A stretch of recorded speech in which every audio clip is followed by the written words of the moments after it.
পশ্চিমবঙ্গ বিধানসভায় যে বিলটি আনা হচ্ছে তার নাম দেওয়া হয়েছে Aparajita women child West Bengal criminal law amendment bill 2024।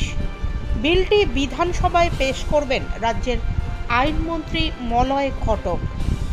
ভারতীয় ন্যায় সংহিতা ও ভারতীয় নাগরিক সুরক্ষা সংহিতার যৌন নির্যাতন, ধর্ষণ ও গণধর্ষণ সংক্রান্ত যে আইন রয়েছে বাংলার ক্ষেত্রে তার কিছু সংশোধন আনা হচ্ছে। চটজলদি বিচারের জন্য শুধুমাত্র বাংলার ক্ষেত্রে কয়েকটি ধারা যোগ করা হচ্ছে।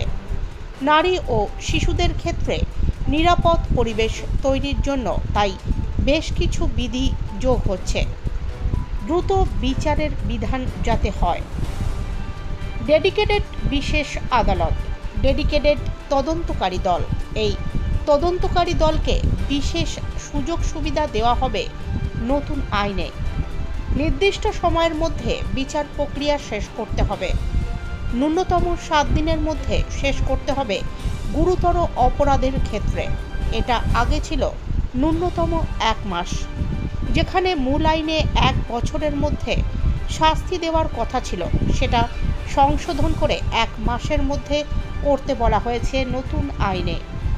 মূল আইনে কোথাও থানায় ঘটনা নথিভুক্ত করার পর সেটা 2 মাসের মধ্যে তদন্ত শেষ করার কথা ছিল, সেটা 21 দিনের মধ্যে শেষ করতে হবে। সংশোধনীতে আছে, যদি কোনো ক্ষেত্রে দেখা যায় 21 দিনে তদন্ত শেষ করতে পারছে না, সেটা 15 দিন অতিরিক্ত সময় দিতে পারবে, তবে সেটি জেলা পুলিশ সুপার পদমর্যাদার কাউকে দায়িত্ব দিতে হবে।